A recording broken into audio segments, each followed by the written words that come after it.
Thank you for staying with us. The National Hydroelectric Power Producing Areas Development Commission is urging the federal government to declare a state of emergency in flood-ravaged states to mitigate the disaster's effect.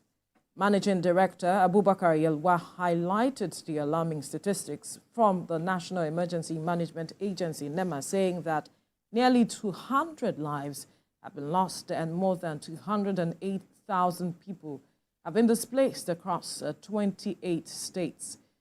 Yelwa emphasized that the situation poses a significant threat to President Bola Tinubu's and state government's efforts to ensure food security and wealth creation.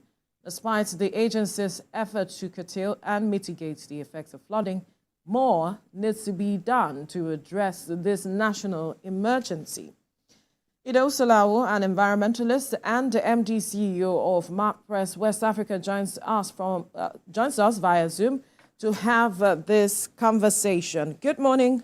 Thank you for joining us.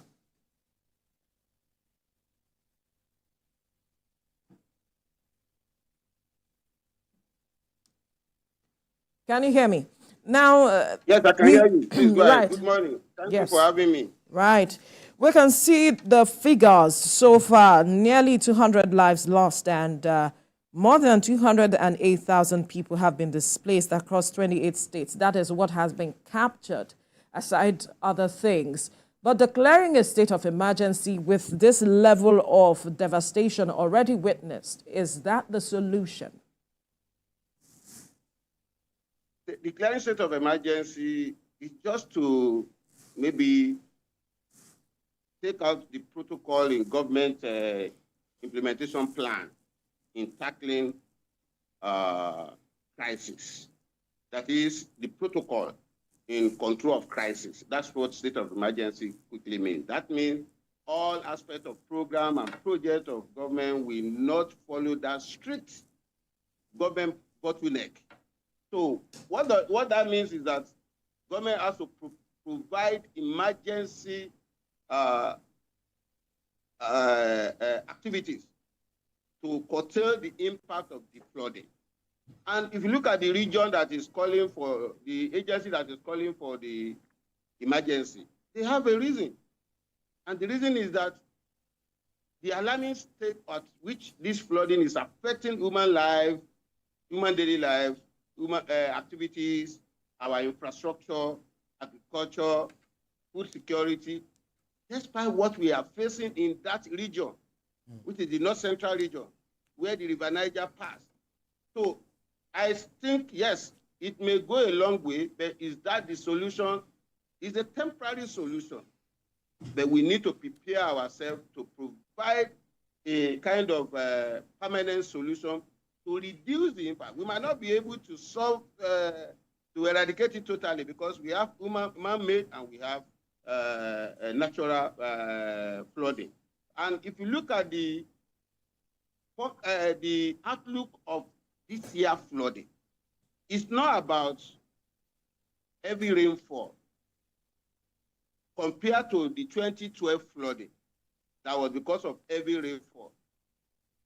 This year flooding is characterized with issue of man-made issue. Man-made. And what do I mean by man-made? Government has its own problem contributing to flooding. We, individuals, we have our own problem that we are contributing to flooding.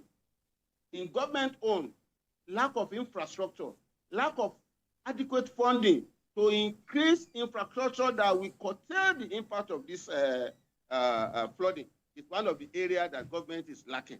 That is maybe that area they declare state of emergency on. And when we are doing flood control, we have 4 parameters we look into. We have awareness, we have preparedness, we have prevention, and we have mitigation. That means all those aspects of flood control, government protocol has to be broken. Emergency program has to be instituted to be able to curtail the impact of flooding. That's what it means by declaring state of emergency. And we are looking at, if you look at the outlook again, apart from the statistics that you read, 148 local governments in 28 states. Currently, we have about 107,000 square meter, kilometer, 107,000 kilometers of farmland already affected. Jigawa is worst east, with about 37 lives lost already. So declaring state of emergency, I don't think it's an understatement. Right. So it's to let the government come up with a program and activities that will mitigate the impact of this flooding for us. Right. Talking about programs and activities, these are some of the things that we always talk about, year in, year out, and it appears that little or nothing is really being done. We have actually not even got to Cameroon, where the Lagdo Dam might be released when they have overflow of water, if the dam can't hold water alone for a long time any longer. So if they release it, it comes down from the north, trickle down to the middle belt, down to southwest and all of that. Everyone reels from the impact of that. But they've been advising the federal government from previous administrations to build buffer dams, up north, and to also convert some of these things for irrigation and all of that. I'm not sure how much of information you have as regards the building of buffer dams for, to be able to reduce the impact from the Lagdo Dam in Cameroon. Yes, you are correct with that statement. If you look at Nigeria, geographical location of Nigeria, we are in the receptor's position from the two rivers that comes in from the North Africa. At Lokoja, where we have the confluence of River Niger and River Benue. And from there, it's flowed through to the Atlantic Ocean in Bayelsa, in River, Lagos, all those areas. Now, what we are saying is that study has been carried out long ago that we need a cover dam for River Benue and we need a cover dam for River Niger. Kanji Dam has been done in River Niger to reduce the influx of water coming from Benin, from Niger, Niger, and all those areas. Now, question is Kanji Dam alone will be capable of receiving those volume of water? And that's why another dam might be needed. But this is a capital-intensive program or project. Where will the government have the funding? If, as at 2009, during President Yelwa administration, late President Yelwa administration, they were to dredge River Niger from Warri in Delta State, from Delta State to Anambra State to Kogi State, that's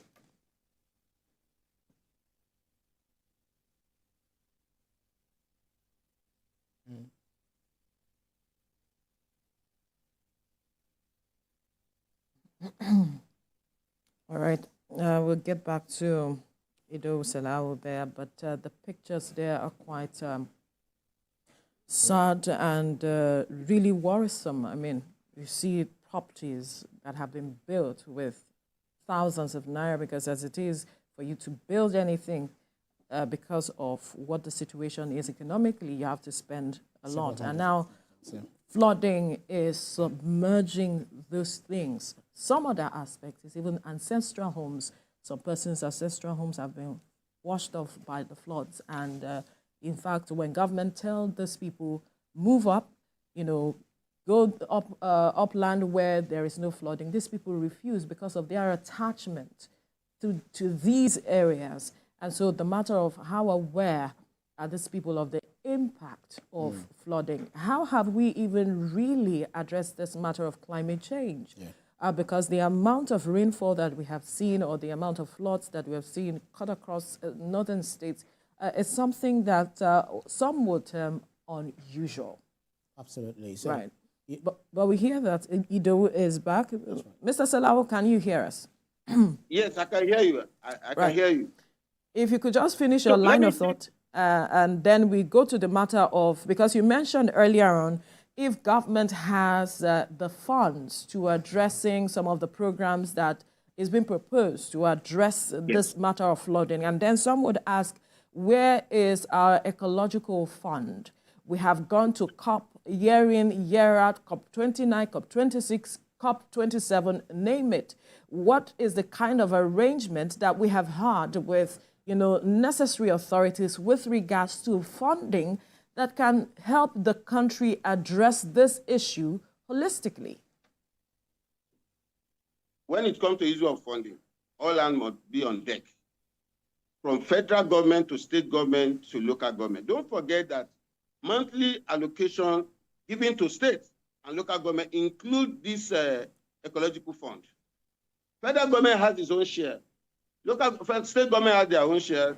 So it is the federal government aspect of the share of the ecological fund that is being used to tackle some of these emergencies.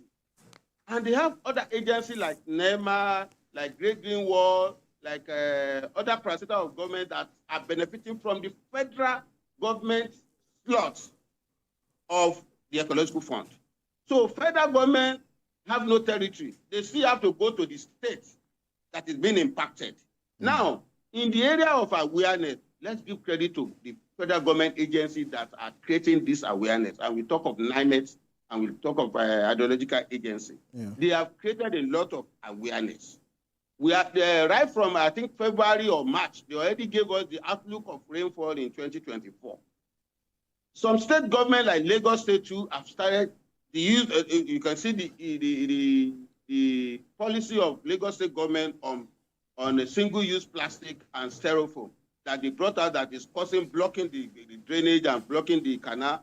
And Lagos State is doing their best to at least do little drainages, clearing, canal channelization, river taming. But is this enough?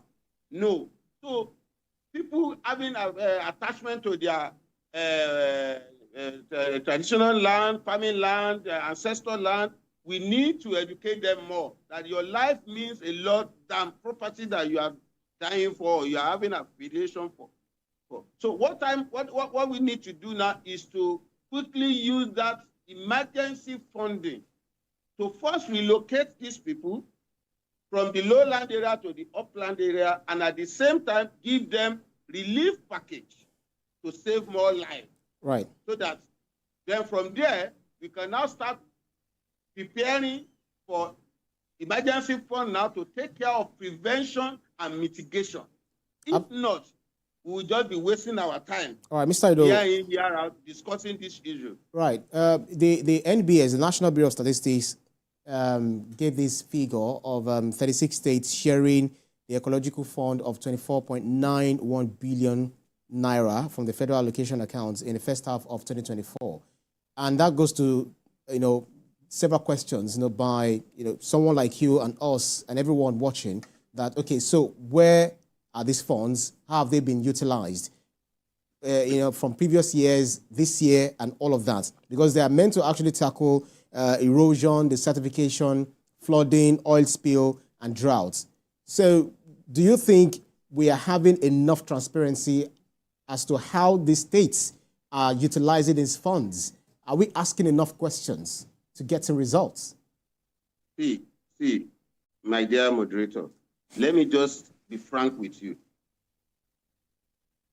Ecological challenges and problems require a huge amount of capital. How much is 24 billion? Let me just give you an example of one particular ecological program or project that I carried out for the Federal Ministry of Environment in 2013.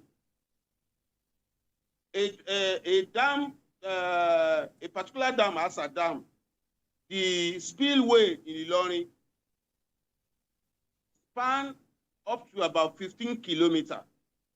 We needed 15 billion naira just for that 10-kilometer aspect of the job in phases. When federal government wanted to award the contract in 2013, they were only able to do channelization for 2.3 kilometers, expanding it from 4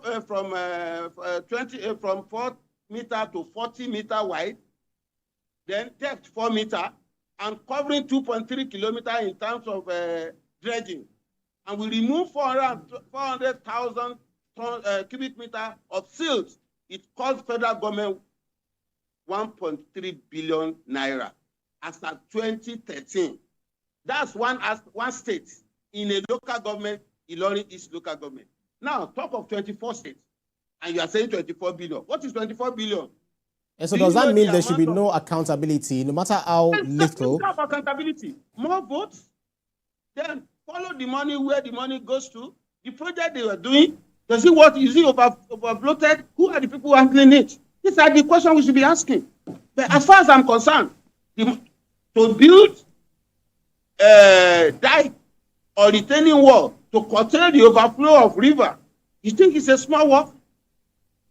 So we need to do something. The question I'm asking, you declare the state of emergency. What you need to implement that state of emergency is not even there, which is the fund. I just give you an example of dredging of River Niger as of 2009, 573 kilometers from Warri to Baro.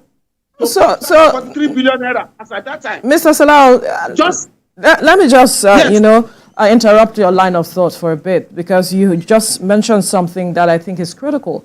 If we do not have the funds to declare a state of emergency, then where does that leave us? Because people have been killed, properties destroyed, submerged by the floods. Then what can we do? We need to think out a solution as it is, because there are Nigerians who are suffering, and then there's the matter of food security also on the verge as a result of this. I will suggest, if you want to declare state of emergency, declare state of emergency on the area of relocating the people in the flood-prone area first. Declare state of emergency in that aspect of flood control program. Relocating them and prepare them for a new area where their life will be saved. Then, by the time the flood recedes, then we can now say we look for funds to put them back, to clear their farmland for them, to give them money to start their life again. Yes, it could be done. Now, we now have to, okay, as of 2012, I have advised the federal government that why don't you do post-impact assessment study of flooding in major flood-prone area in Nigeria, with some percentage of ecological fund that you are distributing to the state and local government, so that we have the project that we want to do. Then we can budget for it year in and out, like that of Ilorin that have been desilted as of 2013 up till now. No maintenance dredging has been done. It's like back to square one. The same thing is being repeated all over the country. So where are we? Somebody must be held accountable for the issue of maintenance dredging, so that we will not be able to accumulate this lack of maintenance dredging that will now turn to huge capital problem for us to be able to tackle. So if state government knows their responsibility, local government knows their responsibility, federal government carry out their responsibility, individuals too carry out their responsibility. So we will all come to the same table and at the same time execute this program and project together to alleviate the suffering of Nigeria. That is what I think should be done. So, and what are the responsibilities of individuals? Individuals should desist by throwing waste on the road. They should keep waste in their houses and give it to the right authority to dispose the waste for them. What is the role of local government? Local government should be able to put a little bit of their money to desist primary drainages, secondary drainages that passes through the community, and put in place an adequate waste management process and program in place to be able to curtail the influx of flash flooding that we used to have. And at the same time, state governments should be able to do a lot of afforestation, because this afforestation helps in mitigating the current and reduce the current of the flooding by the time it gets to the victim area. So we need to carry out this program. And again,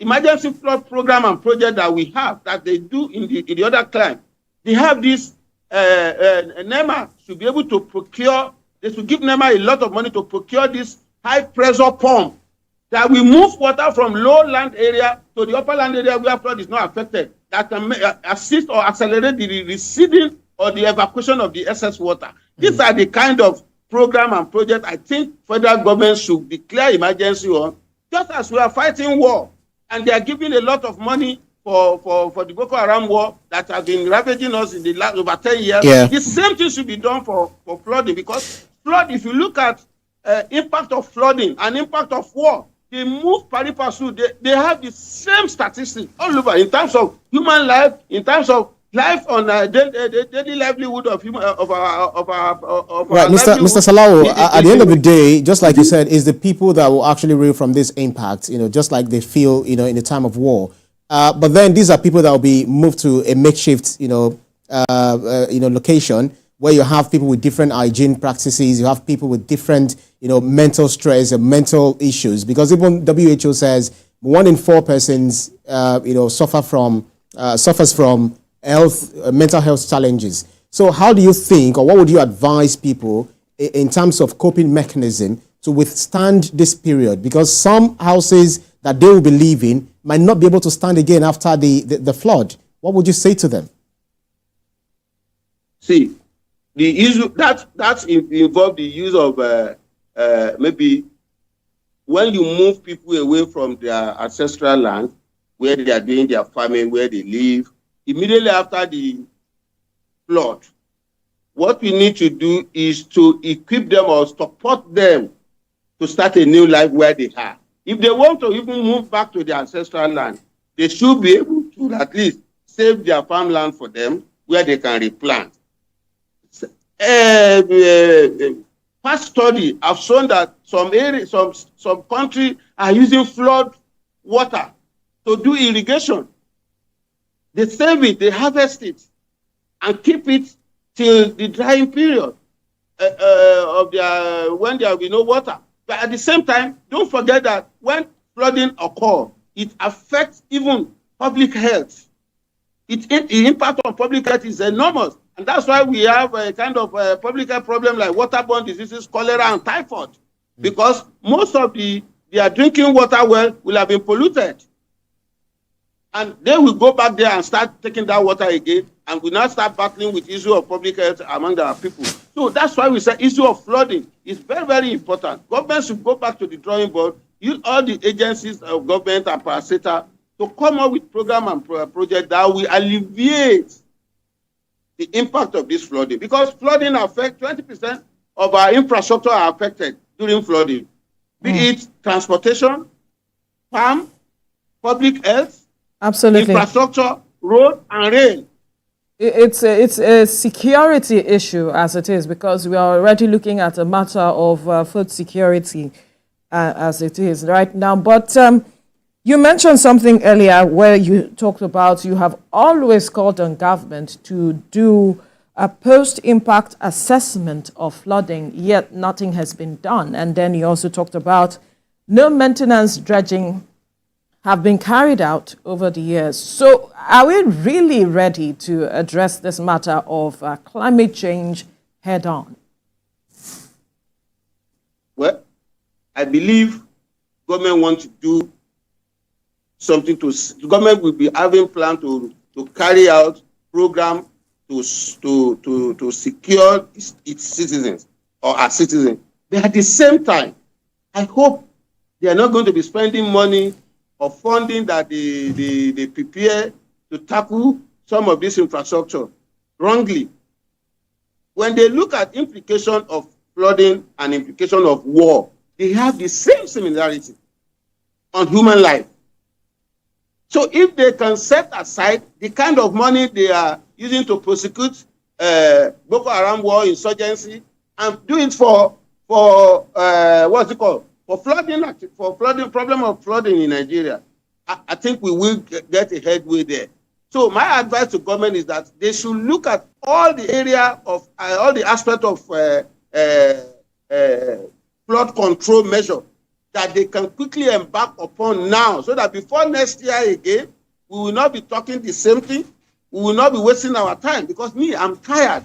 We will talk to this government. Do this. Do you know how many even impact of flooding may lead to another insurgency? Because if their farmland are being eroded and they couldn't farm again, we have joblessness in those areas. and people go back to, and they can just be induced. And we have other army of people who will be fighting against the state. So they should look at it as a very serious problem on ground. Apart from the fact that the effect on food security, we have a lot of inflation going on. Economic instability is in this country. And now we are going to add to it the effect and impact of flooding on our people. Where do they want Nigeria to go to? I don't understand. On the more serious note, it's not that we don't have the...